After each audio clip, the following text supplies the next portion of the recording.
இயேசுவில் பிரியமான சகோதர சகோதரிகளே, இன்று நம்முடைய தாய் திரு அவை மரித்த விசுவாசிகள் ஆன்மாக்களுடைய பெருவிழாவை கொண்டாடி மகிழ்கின்றது. நம்முடைய கிறிஸ்துவ மதம் எப்போதுமே சற்று வித்தியாசமான ஒரு மதமாக இருக்கிறது. மரணத்தை கண்டு எல்லோரும் பயப்படுகிற பொழுது மரணத்தை ஒரு விழாவாக, கல்லறை திருவிழாவாக கொண்டாடி மகிழ்கின்றோம். சிலுவை துன்பம் என்று மற்றவர் எல்லோரும் பயந்து போகிற பொழுது சிலுவையை தன் வாழ்வின் பாதையாக மாற்றி கொண்டாடிய ஒரு மதம் நம்முடைய கிறிஸ்துவ மதம். இவ்வாறு நம் ஆண்டவர் இயேசு கிறிஸ்து சாவு வென்று உயிர்ப்பு உண்டு என நமக்கு நிரூபித்து இந்த மரணத்தை நாம் கொண்டாடி ஒரு விழாவாக நம்முடைய குடும்பங்களில் மரித்த ஆத்மாக்களுக்காக ஜெபிக்க திரு அவை இன்றைக்கு அழைப்பு விடுக்கிறது. ஆண்டவர் இயேசு கிறிஸ்துவுக்கு முன்னால் வெறும் பிறப்பு இறப்பு மட்டும் என்றிருந்த அந்த வாழ்க்கையை பிறப்பு இறப்பு உயிர்ப்பு என்ற ஒரு புது வாழ்வுக்கு ஆண்டவர் இயேசு நம்மை அழைத்து சென்றிருக்கிறார். எனவே கிறிஸ்தவர்களாகிய நாம் இந்த கல்லறை திருவிழாவை இறந்த ஆன்மாக்களுடைய விழாவாக, மறு வாழ்வின் தொடக்கமாக, நம்மோடு வாழ்ந்து மரித்த முன்னோர்களை நாம் அவருடைய ஆன்மாவுக்காக ஜெபிக்கின்ற, அவருடைய ஆன்ம இலைப்பாற்றுக்காக ஜெபிக்கின்ற ஒரு நாளாக இன்றைக்கு திரு அவை நமக்கு கொடுத்து சிறப்பிக்கின்றது. வாழ்வை கொண்டாடுகின்ற நம்முடைய கிறிஸ்துவ மதம் இறப்பையும் கொண்டாடுகிறது. ஏனென்றால் இறப்பு என்பது மறுவாழ்வின் தொடக்கம் என்பதனால் அதை இவ்வாறு கொண்டாடுகிறது. நம்முடைய கிறிஸ்தவ வாழ்வில் நாம் மரணத்தை கண்டு பயப்படாமல், சாவை கண்டு அஞ்சாமல், சாவை வென்ற கிறிஸ்துவை பற்றின நம்பிக்கையில் வாழ்வதற்கு இது நம்மை அழைத்து செல்கிறது. ஏனென்றால் நாம் வாழுகின்ற கடவுளாக இருக்கின்ற, கடவுளை நம்புகிற மக்களாக இருக்கிறோம். நாம் சாவின் மக்கள் அல்ல, மாறாக வாழ்வின் மக்கள் என்பதை இந்த விழா நமக்கு உணர்த்துகிறது. மரணத்தை கண்டு எல்லோரும் அஞ்சி நடுங்குகின்ற பொழுது ஆண்டவர் இயேசு உயிர்ப்பினால் மரணத்தின் பயத்தை போக்கியிருக்கிறார். எனவேதான் இன்றைக்கு கல்லறை திருவிழா என்று மரித்த விசுவாசிகளுக்காக ஜெபிக்க இங்கே நாம் கூடி வந்திருக்கிறோம். ஒரு முறை இந்த உலகத்தில் எது சக்தி வாய்ந்தது என்று ஒரு போட்டி நடந்தது. அப்பொழுது இந்த உலகத்திலே சக்தி வாய்ந்தது இரும்பு, எஃகு இந்த உலகத்தில் சக்தி வாய்ந்தது என்று சொன்னார்கள். அப்பொழுது எஃகிடம் கேட்கிற பொழுது அது சொன்னது, நான் அப்படித்தான் நினைத்து கொண்டிருந்தேன், ஆனால் என்னையும் உருக்குகிற நெருப்பு தான் சக்தி வாய்ந்தது என்று அது சொன்னது. நெருப்பிடம் போய் கேட்கின்ற பொழுது அப்படித்தான் நான் நினைத்து கொண்டிருந்தேன், ஆனால் என்னையும் அணைக்கின்ற நீர் தான் என்னை விட வலிமை வாய்ந்தது என்று நீர் சொன்னது.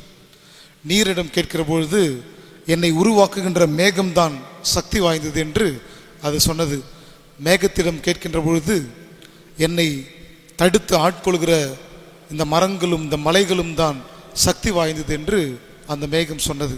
அப்பொழுது அந்த மலைகளையும் மரங்களையும் கேட்கிற பொழுது என்னையெல்லாம் அடித்து நொறுக்குகின்ற இந்த மனிதன்தான் சக்தி வாய்ந்தவன் என்று அந்த மலைகளும் மரங்களும் சொன்னது. கடைசியாக மனிதனிடம் சென்று கேட்கின்ற பொழுது நாங்களும் அப்படித்தான் நினைத்திருந்தோம், ஆனால் எங்களை விட மரணம் சக்தி வாய்ந்ததாக இருக்கிறது. நாங்கள் மனிதர்கள் சக்தி வாய்ந்தவர்கள் நினைக்கிற பொழுது எங்களையெல்லாம் ஒன்றுமில்லாமல் இந்த மரணம் அதுதான் சக்தி வாய்ந்தது என்று நிரூபித்துக் கொண்டிருக்கிறது என்று அவன் சொன்னான். அப்பொழுது கடைசியாக மரணத்திடம் சென்று கேட்டார்கள், நீதான் வலிமையானவனா என்று. அப்பொழுது அவன் சொன்னது, மரணம் சொன்னது, நான் தான் வலிமையானவர் என்று நினைத்து கொண்டிருந்தேன், ஆனால் என்னையும் ஒருவர் வெற்றி கொண்டு உயிர் தெழுந்திருக்கிறார், இயேசு கிறிஸ்து தான் இந்த உலகத்தில் வலிமை வாய்ந்தவர் என்று அந்த மரணம் சொன்னதாம். ஆம், இயேசுவில் பிரியமான சகோதர சகோதரிகளே, மரணத்தை வென்ற ஆண்டவர் இயேசு கிறிஸ்து வாழுகின்ற கடவுளாக இருப்பதினால் நாம் இந்த மரணத்தை கொண்டாடி கல்லறை திருவிழாவாக நம்முடைய ஆன்மாக்களை, நம்மோடு வாழ்ந்த மரித்த விசுவாசிகளை நாம் கொண்டாடுகின்ற, அவருடைய ஆன்மாக்களுக்காக ஜெபிக்கின்ற ஒரு நாளாக திரு அவை இன்றைக்கு நமக்கு கொடுத்திருக்கிறது. நாம் ஏன் கல்லறை திருவிழாவாக கொண்டாடுகிறோம்? இதனால் என்ன பயன்? நம்மை விட்டு மரித்த ஆன்மாக்களுக்காக நாம் ஏன் விழா எடுக்க வேண்டும் என்று சிந்தித்து பார்க்கின்ற பொழுது, நம்முடைய திரு அவையின் பாரம்பரியத்திலே விவிலியத்தின் அடிப்படையில் நாம் பார்க்கிறோம், இறந்த ஆன்மாக்களுக்காக ஜெபிப்பது நம்முடைய கடமையாக இருக்கிறது. பழைய ஏற்பாட்டிலே நிதி திரட்டி பாவம் போக்கும் பலியாகவும் இந்த ஆன்மாக்களுக்கு ஜெபிக்கின்ற ஜெபத்தை ஒப்பு கொடுத்து பலி ஒப்பு கொடுக்கிற ஒரு பழக்கம் பாரம்பரியமாக இருந்ததை நாம் காண முடிகிறது. எனவே இந்த இறந்த ஆன்மாக்களுக்காக ஜெபிப்பதும் திருப்பலி நிறைவேற்றுவதும் நம்முடைய கடமையாக இருக்கிறது. பல நேரங்களில் நாம் இந்த உலகத்தை விட்டு பிரிகிற பொழுது நாம் எல்லோரும் சொல்லுவோம், இந்த வாழ்கின்ற வாழ்க்கை, இந்த உலகத்தை விட்டு நாம் போகிறோம், என்ன எடுத்துக்கொண்டு போக போகிறோம், இந்த உலகத்தில் நிலையானது எதுவும் இல்லை என்ற ஒரு சாதாரண ஒரு வார்த்தையை நாம் கேட்டிருப்போம். ஆனால் கிறிஸ்துவாகிய நாம் அப்படி எண்ணிவிட முடியாது. இந்த உலகத்தை விட்டு நாம் செல்கிற பொழுது எதையும் எடுத்துக்கொண்டு செல்வதில்லை என்று நம்புவது என்பது இந்த உலக சார்ந்த ஒரு நம்பிக்கை. ஆனால் ஆண்டவர் இயேசுனுடைய விசுவாசத்தின் அடிப்படையில் இந்த உலகத்தை விட்டு நாம் வாழ்வை எடுத்து செல்கிறோம். கடவுள் கொடுத்த அந்த வாழ்வை மீண்டும் விண்ணகத்தில் நாம் வாழ்கின்ற ஒரு மக்களாக இந்த உலகத்தை விட்டு நாம் செல்கிற பொழுது ஆண்டவர் இயேசுவிடம் செல்ல இருக்கிறோம். அங்கு ஒரு புது வாழ்வு நமக்காக இருக்கிறது என்ற அந்த நம்பிக்கையை இந்த விழா நமக்கு ஒரு பாடமாக கற்பித்து கொடுக்கிறது. எனவே நாம் மரணத்தை ஒரு விழாவாக கொண்டாடி நம்முடைய ஆன்மாக்களுக்காக ஜெபிப்பது மட்டுமல்லாமல், நாம் இந்த உலகத்தில் வாழ்கிற நமக்கு இது ஒரு பாடமாக, நாம் இந்த உலகத்தில் வாழ்வது மட்டுமல்ல, நாம் இந்த உலகத்தில் சேர்த்து வைக்கிற இந்த வாழ்க்கை தான் நமக்கு மறு உலக பரிசாக கடவுள் நமக்கு தருகிறார். நாம் இந்த உலகத்தில் வாழ்கிற பொழுது நாம் செய்கிற புண்ணியங்கள் தான் மறு உலகத்தில் நமக்கு வாழ்வாக கிடைக்கப் போகிறது.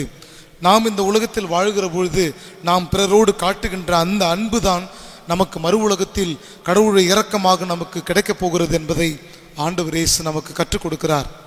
அந்த இறுதி தீர்ப்பின் போது ஆண்டவர் நல்லவர்களையும் தீயவர்களையும் பிரித்து, நான் பசியாயிருந்தேன், நீங்கள் எனக்கு உணவு கொடுத்தீர்கள், நான் தாகமுற்றிருந்தேன், நீர் எனக்கு தண்ணீர் கொடுத்தீர்கள், நான் நோயிற்றிருந்தேன், என்னை காண வந்தீர்கள் என்று சொல்லி நாம் இந்த உலகில் வாழ்கிற பொழுது சேர்த்து வைக்கிற அந்த செல்வம், அந்த வாழ்வுதான் நமக்கு மறு உலக வாழ்வாக கடவுள் நமக்கு தர இருக்கிறார். எனவே மரணம் என்பது ஏதோ பயப்படக்கூடிய ஒன்றாக அல்லது அஞ்சி நடுங்கக்கூடிய ஒன்றாக அல்ல, மாறாக நம்முடைய மறு வாழ்வு, புது வாழ்வினுடைய தொடக்கம் என்பதை கற்றுக் கொடுக்கிற ஒரு விழாதான் இன்றைக்கு நாம் கல்லறை திருவிழாவாக கொண்டாடி கொண்டிருக்கிறோம்.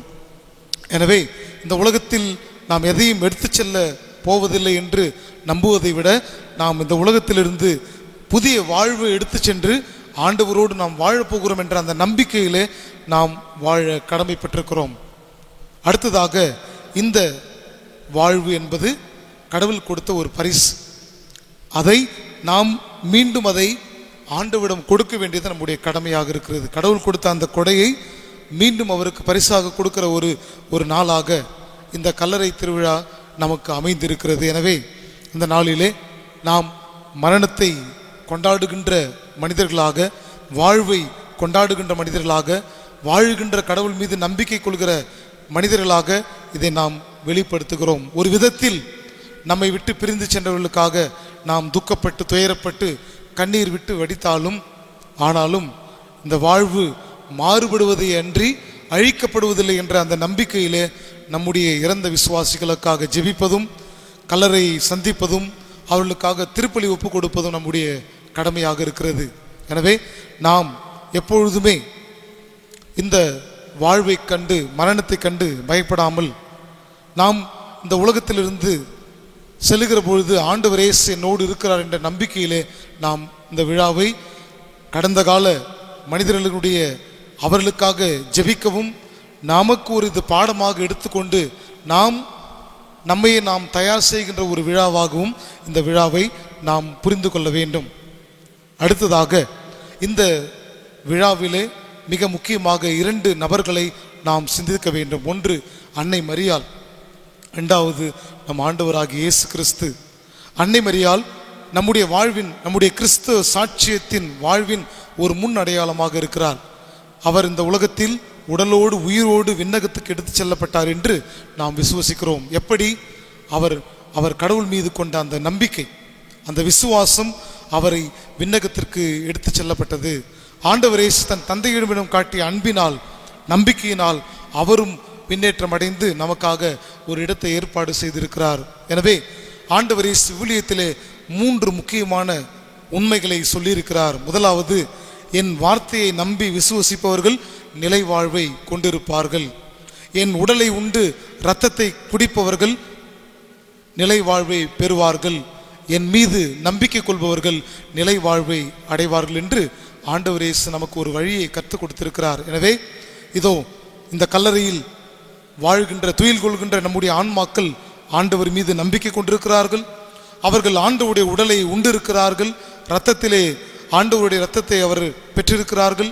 கிறிஸ்துவை தன்னுடைய கடவுளாக அவர்கள் நம்பி ஏற்றுக்கொண்டிருக்கிறார்கள். எனவே உண்மையாகவே நாம் எல்லோருமே, கிறிஸ்துவை நம்புகிற எல்லோருக்குமே நிலை வாழ்வு உண்டு. நிச்சயமாக நமக்கு மறுவாழ்வு உண்டு என்ற அந்த நம்பிக்கையிலே நாம் இந்த விழாவை நாம் சீரும் சிறப்புமாக கொண்டாடுவோம். இது ஏதோ ஒரு துன்பத்தின் ஒரு விழாவாக அல்லது ஒரு பயத்தின் விழாவாக அல்ல, மாறாக நம்முடைய ஆன்மா மகிழ்ச்சி அடைகிற ஒரு விழா. நம்முடைய ஆன்மா இந்த உடலிலிருந்து விடுதலை பெற்று, இந்த உலகின் துன்பத்திலிருந்து விடுதலை பெற்று, இந்த மனித வாழ்வின் போராட்டத்திலிருந்து விடுதலை பெற்று ஆண்டவரில் மகிழ்ச்சி கொள்கிற ஒரு விழாவாக இந்த கல்லறை திருவிழாவை நாம் பார்க்க வேண்டும்.